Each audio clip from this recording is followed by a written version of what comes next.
Hello everyone, welcome to your lecture on musculoskeletal system disorders and trauma. These are the learning objectives that we will be covering. So first let's talk about musculoskeletal disorders. What are the effects of musculoskeletal disorders? Impaired ADLs, right? Limited ability to walk, limited ability to move freely, right? So these affect their everyday life. So let's talk about osteoporosis. It's a metabolic disease in which bone demineralization results in decreased density and subsequent fractures. As you can see, this is a normal bone, right, density, and this is the osteoporotic bone. As you can see, there's less bone density, right? And the cause is unknown. It's an extremely high risk for falls and the leading cause of falls. Extremely important for you to remember, just saying. Primary risk factors: age greater than 50, females, usually postmenopause, and European and Asian descent. Family history of osteoporosis, sedentary lifestyle, low calcium or vitamin D intake, smoking, inadequate calories, excessive alcohol, and underweight are huge risk factors all for osteoporosis. Secondary risk factors include diseases such as Cushing's, premature menopause, celiac disease, IBS, liver disease, rheumatoid arthritis, thyroid imbalances, previous fracture, or prolonged immobilizations. These are secondary risk factors for osteoporosis. Some medications can lead to osteoporosis. Steroids, for example, long-term use of steroids, anticonvulsants, heparin, thyroid hormones, all of these can also lead to osteoporosis. The most important thing for osteoporosis is prevention. Prevention is the key. We want to provide early education to our patients before it gets worse. Postmenopausal, thin, white females are at the highest risk for osteoporosis. Okay, so let's look at what other clinical manifestations you'll see in patients with osteoporosis. Fracture, that's the first sign that, pathological or compression fracture. When they come to the hospital, they'll have a fracture, they come to the hospital, and then they find out they had osteoporosis, right? Fractures and falls are a huge, risk factor of osteoporosis. Loss of height, 2 to 3 inches, right? And sharp back pain with activity and relief with rest. So they'll feel that extremely sharp pain in the back every time they're moving, but as soon as they rest, then it goes away. That's a sign of osteoporosis. Decreased range of motion in the joints, right? And, when that's the reason why it's extremely important for us to assess that in patients. Find out how are they moving all their joints, right? Their density, bone mass density is decreased, right? The classic Dowager's hump or kyphosis, like you'll see that hump on their back. That's a classic sign of osteoporosis. What's the medical management for it? How is it treated? We do, DEXA scans. The doctor might order DEXA scans, CT scans, early screening, calcium and vitamin D, plus 15 minutes in the sun every day. I don't think we have a problem with that in Arizona, but they just need a certain time of the day as well. 10 to 3 is usually the time when, they can get the most, out of their sun exposure. Complications are falls, big one, prolonged hospitalization, and death. So recognizing cues, assess signs and symptoms of the pathology. That's how you recognize your cues, is your manifestations. Look for all of these and look for your, diagnostics and lab results, right? And what are the hypotheses then we can set for our patient? Risk for trauma, impaired physical mobility, body image disturbances. So interventions, these are extremely important to remember. Hazard-free environment. We want to keep the bed in low position, non-skid socks, shoes, slippers, adequate lighting, discourage throw rugs. When they go home, encourage them to not have throw rugs in their house, and clean any spills promptly. Assist them with ambulation when they're in the hospital. Client may need assistive device to see how their tolerance is and how they're walking and their balance and their gait, all those things, right? Because they may need a walker, coordinate that with physical therapy. Teach a regular exercise program, range of motion exercises, and ambulation several times a day. You make sure they're using proper body mechanics. Encourage them to do weight-bearing exercises. This helps with bone formation. Diet, high in protein, calcium, vitamin D, no alcohol and caffeine. Encourage preventative measures in females, hormone replacement therapy, prescribe meds to prevent further bone mineral, density loss. So manage pain. They're going to be in pain, so help manage their pain. Education will include weight loss, medication adherence, and exercise. Evaluation. Are they maintaining a healthy lifestyle? Are they adhering to the medications? Have they had a fall? Identify any risk factors. Those are all your evaluation methods. Okay, here is a test your knowledge question. Which of the following is a risk factor associated with osteoporosis? I will upload the key for these. Please go ahead and, try to answer those questions. Osteomyelitis. Invasion of bone and surrounding tissue by bacterial pathogen, infection of the bone, right? It's invasion, inflammation, increased vascularity, thrombus, ischemia, and necrosis. That's the process. As you can see down here, you see all of that, right? So what are the clinical manifestations of osteomyelitis? Bone infection, acute osteomyelitis, pain not relieved by rest. Because remember, we said in osteoporosis, when it's pain with activity, but when they rest, the pain goes away. Osteomyelitis, the pain does not go away, even with rest. There's swelling, tenderness, and warmth at the site where the osteomyelitis is. Whichever area of the bone, you'll notice all of these. Fevers, chills, malaise, right? Then we have chronic osteomyelitis, patients who have it continuous, like chronic inflammation. So constant bone pain, edema, tenderness, erythema, and warmth at the site. How are these? How are these treated? Or what's the medical management for this?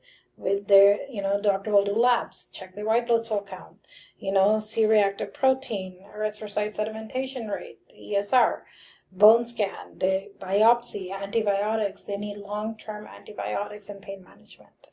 And they might even, be candidates for surgical debridement of the infected bone. Complications include sepsis, amputations, squamous cell carcinoma. So how do we, recognizing cues involves assessing and monitoring for pain, vital signs, any wounds they have after surgery, neurovascular assessment, and infection assessment, and assessing their labs. Their hypotheses would include acute chronic pain, impaired physical mobility, risk for disturbed body image. Interventions, give them the medications as ordered, long-term antibiotics, hot-cold therapy as ordered, range of motion, provide a safe environment, give them the nutritional support. They might need vitamin C, vitamin D, whatever the doctor orders, administer that for them. They might need a home health referral. Make sure they get one. So they can do a home health safety evaluation, see how safe their home is. Evaluation, pain control, infection, resolution, and limb preservation are the goals of osteomyelitis treatment. Here's another question, test your knowledge question. Osteoarthritis, OA. So it's also known as degenerative joint disease. It's a non-inflammatory arthritis characterized by degeneration of the cartilage, wear and tear process, right? It usually affects one or two joints, occurs asymmetrically. It doesn't mean that if I have, osteoarthritis in one hand, I'm going to have it in the other. It's asymmetrical. Predisposing factors include obesity and overuse of the joint, right? So certain, careers, for example, where they're using a certain part of their body, a certain joint, a lot more, and repetitive movements can cause overuse and lead to osteoarthritis. Requires joint replacement, removal of the damaged cartilage, replaced with a prosthesis. It can be a partial or complete replacement. Assessment includes, joint pain that increases with activity, improves with rest. Morning stiffness is a huge sign of osteoarthritis. Asymmetry of affected joints, right? Crepitus, grinding sound in that joint. Limited movement, visible joint abnormalities on x-rays, joint enlargement and bony nodules. So what are the interventions that we, nursing plan and interventions include weight reduction, avoid excessive use of joint, correct posture and body mechanics, sleep with the rolled terry cloth under the cervical spine if the neck pain is a problem. So basically you take a terry cloth, roll it, and put it under the neck. Teach them to do that. It helps with that pain. Wear stretch gloves if it's, the finger or hand pain exists. Keep the joints in functional position. Joint replacement, TJA, also known as total joint arthroplasty, right? For example, if it's a total knee arthroplasty, it'll be a TKA. So it's a surgical procedure where a mechanical device designed to act as a joint is used to replace a diseased joint. Commonly occurs in the hip, knee, shoulders, and fingers. So leading indication, osteoarthritis, rheumatoid arthritis, or fracture may need joint replacements. The prosthesis may be ingrown or cemented. Accurate fitting is extremely, extremely important. Clients should have healthy bone stock for adequate healing. Encourage them to have healthy bone stock. Provide excellent pain relief. And, the joint replacement provides excellent pain relief in about 85 to 90% of clients after surgery. It's extremely important. As you notice, I bolded this information. Assess for signs and symptoms of infection post-operatively. It is a huge complication and extremely important for you to remember, to assess the patient for infection. Pain, or assess for pain not relieved by medication. So getting pain medication and the pain would not go away. That's a bad sign, right? Poor range of motion in the affected joint, right? Affected joint. That's not a good sign either. These are some pictures of hip and knee replacements. Joint replacement surgery. What are the nursing interventions? Provide post-op care for the wound, joint. Assess for bleeding, drainage, erythema, edema. Once again, you notice I bolded signs and symptoms of infection is a major complication of surgery. Monitor the functioning of that extremity. Check circulation, sensation, movement, proper alignment.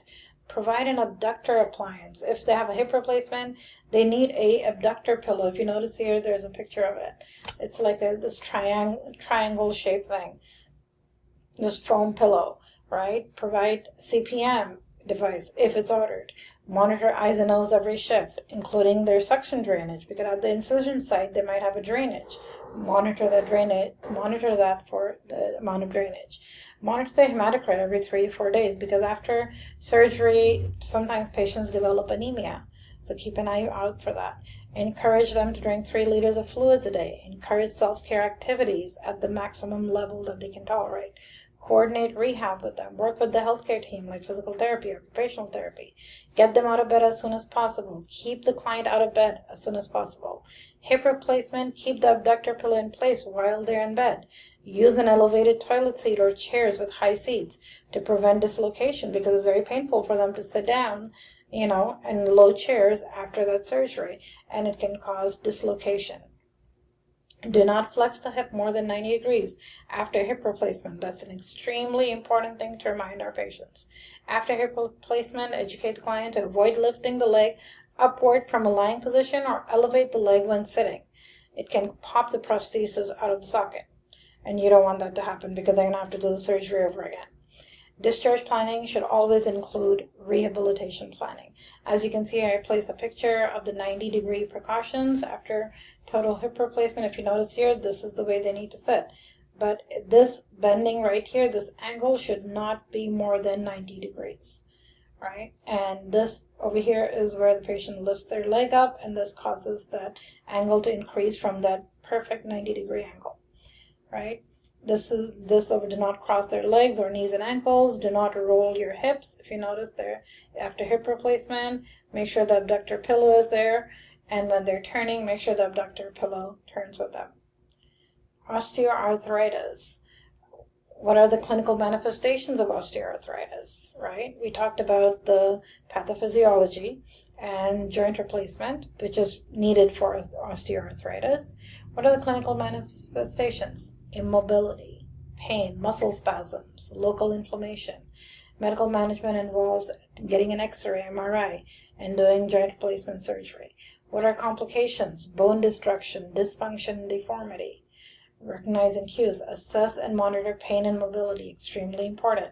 And then interventions include pre-op and post-op assessments and interventions. As we just mentioned in the last slide, patient education, extremely important. Pre-op, post-op instruction. Report any signs and symptoms of complications. Evaluation involves pain control and restoration of function. Here's another question. Now let's talk about musculoskeletal trauma. Musculoskeletal trauma, in 60 to 77% of injuries are due to trauma.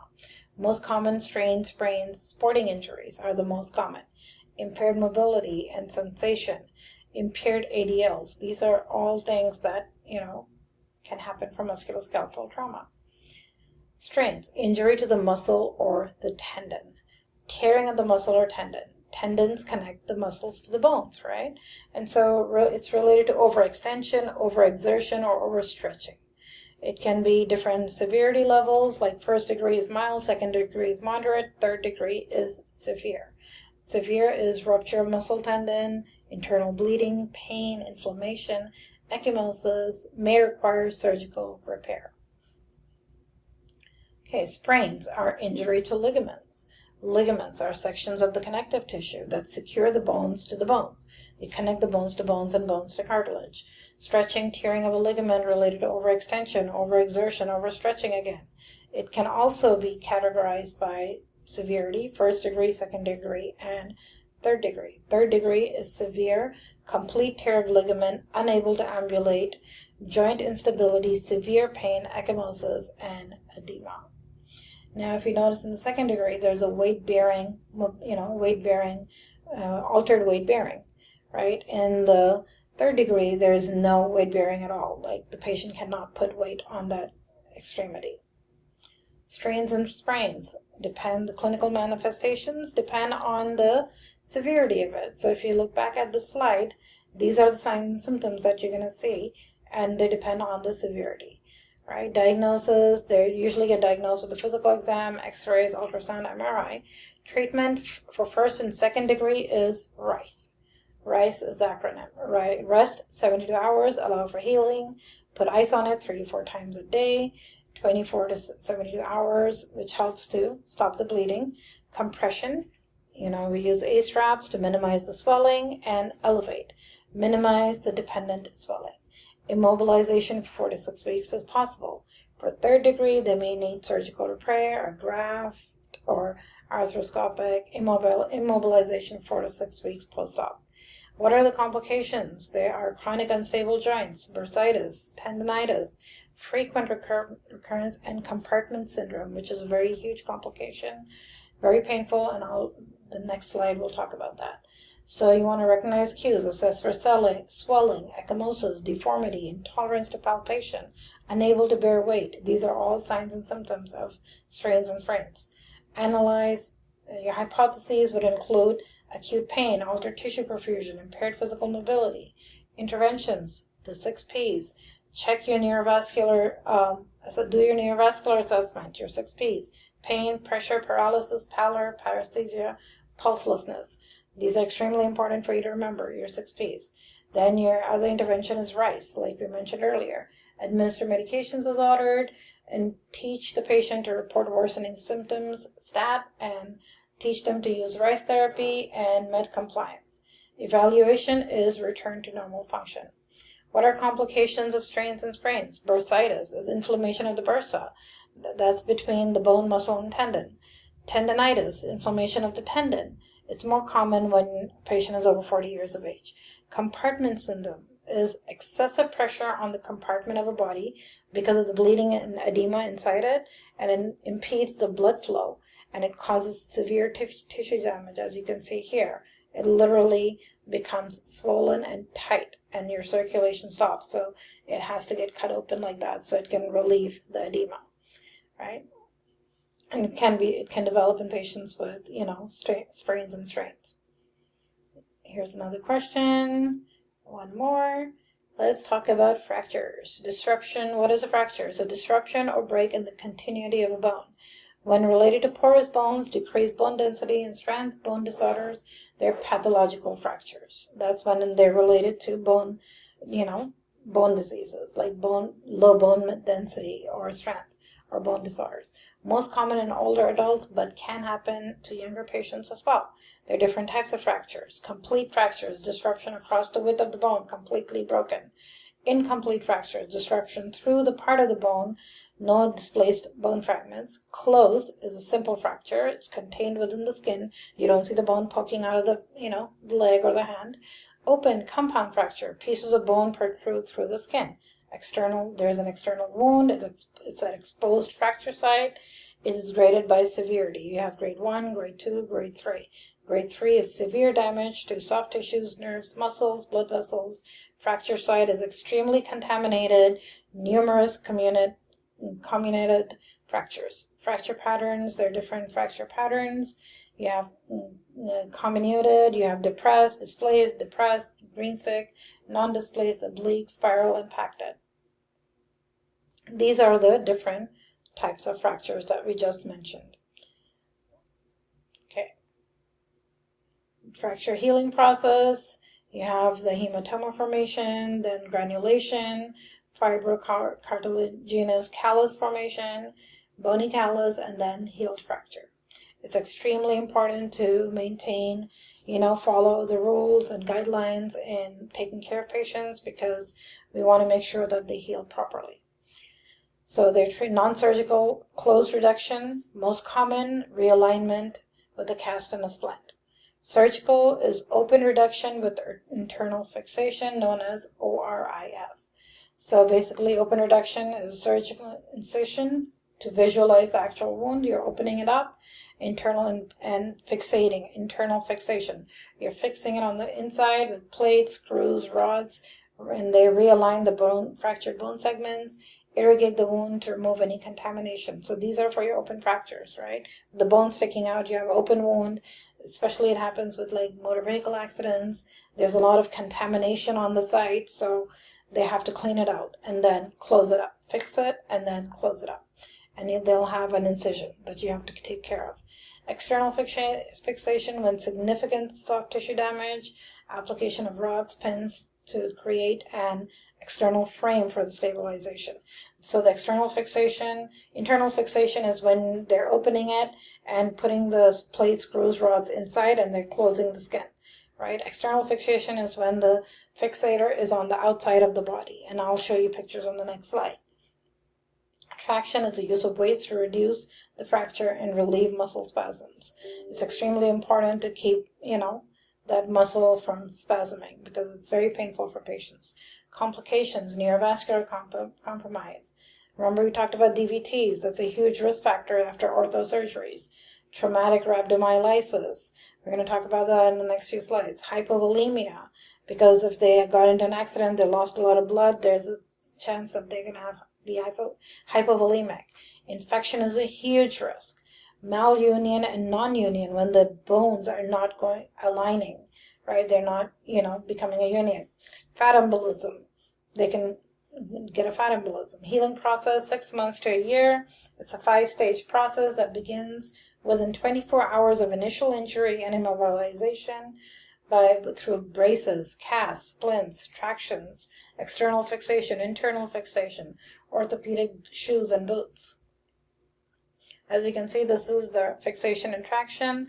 This is an external fixator. You see it outside the body. If you notice, it's, that's the tibia and fibula. It's literally connected and it's all the way on the outside. Extremely important to keep this clean and, prevent any infection on the pin sites. These are your little pin sites. You can see external fixators on the head, with fractures in the skull and spine. Then this is your skeletal traction. It helps to keep the, muscles, from getting contracted and spasming. Okay, splints and casts. There are different types. Splints and immobilizers, they provide support, control the movement, reduce pain, correct deformity, and prevent additional injury. The splints can be removed, so you can monitor the skin for swelling or anything. Like you can remove the splint and look at the skin underneath, and support make sure that the fractured and injured areas are supported until the casting occurs. And then swelling is decreased, because casting can only be done once the swelling increases, because right after injury there's swelling. So you put them in the splint till the swelling goes away, and then the cast is placed on them. The care: adhere to the application protocol regarding full-time or part-time use of it. Observe the skin for skin breakdown and any pressure points. You don't want to develop pressure injuries. Casts are more effective than splints and immobilizers because the client is unable to remove them. Because if the client has a splint and say they're a patient, a dementia patient or a child, they can easily just remove that splint and they can damage their bone, right, and prevent it from healing. So casts are more effective because they can't just, take the cast off. It's circumferential, that means it goes all around the extremity. If it's a cast on the leg, it goes all around the extremity.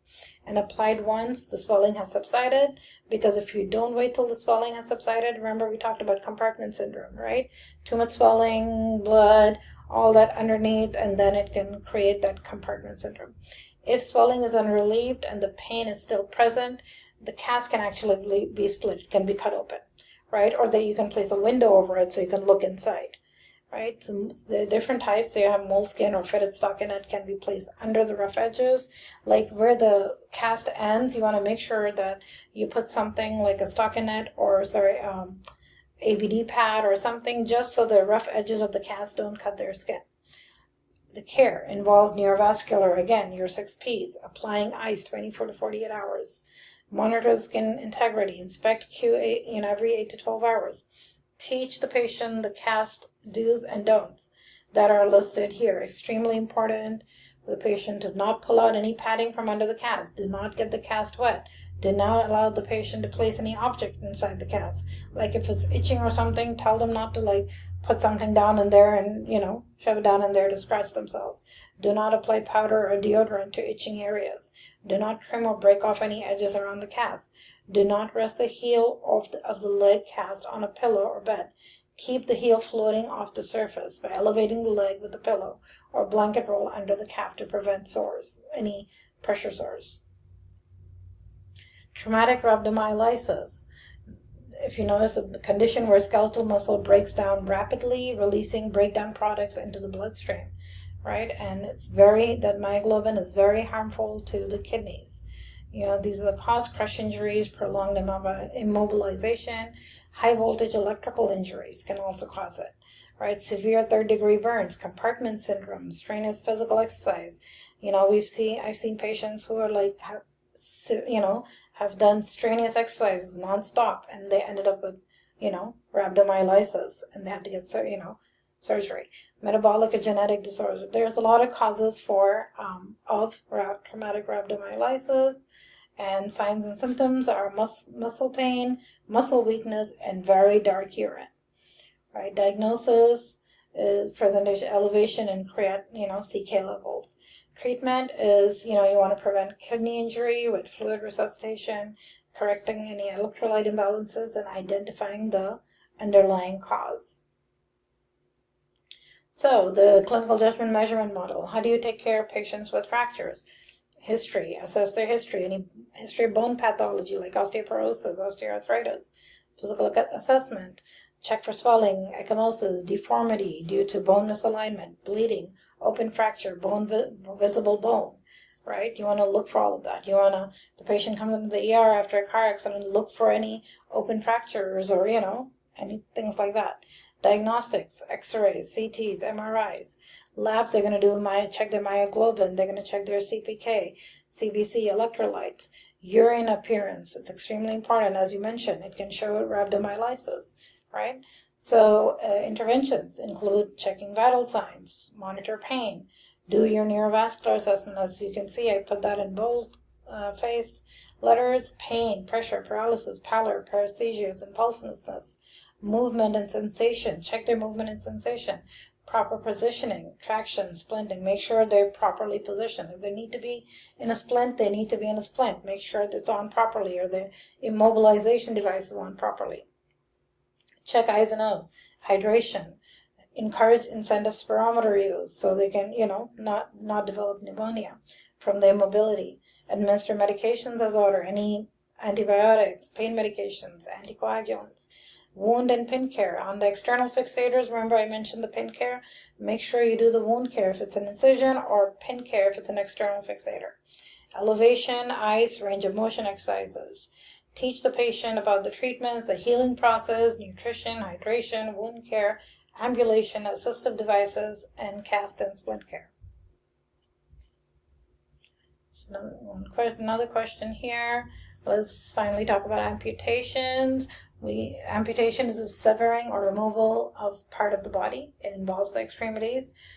Major causes are peripheral vascular disease, which is the most common, 80% of the cases, trauma from accidents and, things like that, congenital deformities, malignant tumors, and infection like osteomyelitis can also lead to amputations. So that's the reason why it's extremely important to monitor for that infection.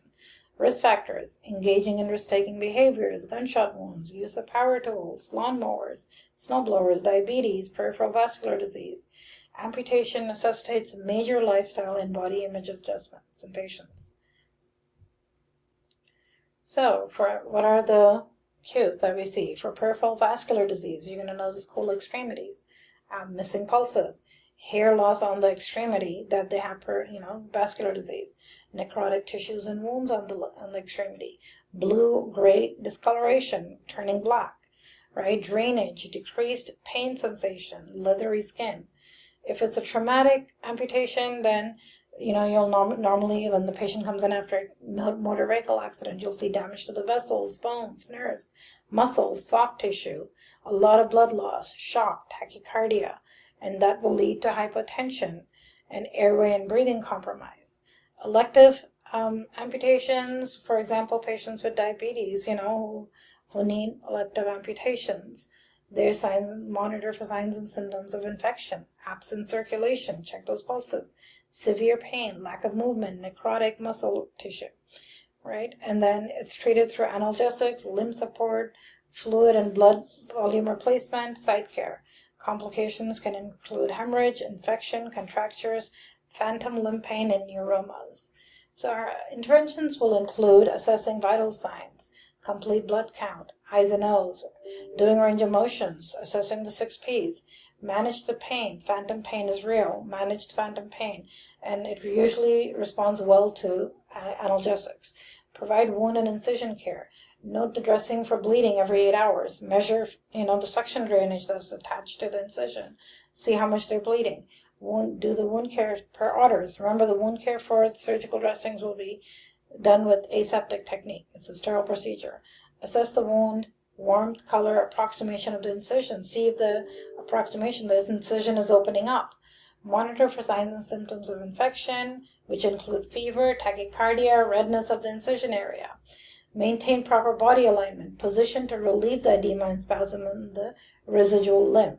Now, the residual limb is called a stump, right? For example, if it's the leg, right? So the leg stump, right? You want to elevate the stump for the first 24 hours after surgery, but only with one pillow. Do not put it higher because it can cause contractures. After 48 hours, we do not want to elevate the stump, because you want to always keep it in an extended position, and want to position the client prone 3 times a day. This helps to prevent hip flexion contractures in the hip, right? Assess for phantom pain. Handle affected body part gently with smooth movements. Provide passive range of motion. Encourage independence and self-care, and allow time for care. Allow the patient to do their mobility or ADLs, and allow them that time. Don't rush them. Okay, and wrapping the residual limb. This is the technique that's used for wrapping a residual limb. As you can see, this is what we call the stump, and we wrap it up like that. These are the steps. You can practice if you'd like. These are some questions. Then we have meniscus injuries. Menisci are semilunar shaped wedges of cartilage positioned between the tibia and femur of both knee joints. Function is to provide cushioning, protect, stabilize knee joints from shock during movement. And medial meniscal tear with excessive twisting or rotational force, that's medial meniscal tears. And then lateral meniscal tears happen with sliding or subluxation, right? Anterior cruciate ligament, the ACL tears are, severe knee tears. What do you do for, meniscus injuries? We want to assess for pain related to edema in joint. Any symptoms, like mechanical symptoms like catching, locking, clicking, instability, tenderness. You want to notice all those things. The diagnosis is done through a physical exam. The doctor might do a McMurray's test. Excuse me. Steinman's test, or a positive, audible, palpable click. They might even do an X-ray and MRI. Treatment involves rest, ice, NSAIDs, no total immobility because this can lead to atrophy and stiffness. You want to still move them a little bit. Continue the ADLs as tolerated. Surgical management to repair tears. Complications can include permanent joint damage and immobility. So, recognizing cues, pain or a popping or clicking sound, swelling, warmth, edema in the joint, and impaired mobility.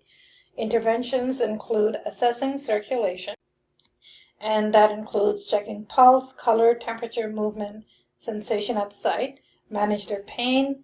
Post-op, you want to check for vital signs, neurovascular checks, wound care, manage pain, ice cold, compress, cryotherapy we call it, elevation, range of motion, teach the patient to report complications, and evaluation includes pain control, rehabilitation as planned, and the patient being infection-free. These are some test your knowledge questions.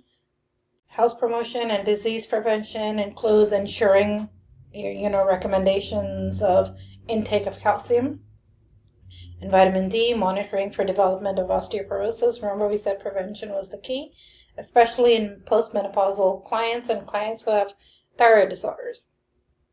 Encourage clients to engage in weight-bearing exercise on a regular basis. Take biphosphate if prescribed. Use cautions to prevent falls or accidents. Prevent injury with the use of seat belts and helmets. You made it. All done. So please review, fill out your guided notes, and I will see you in class.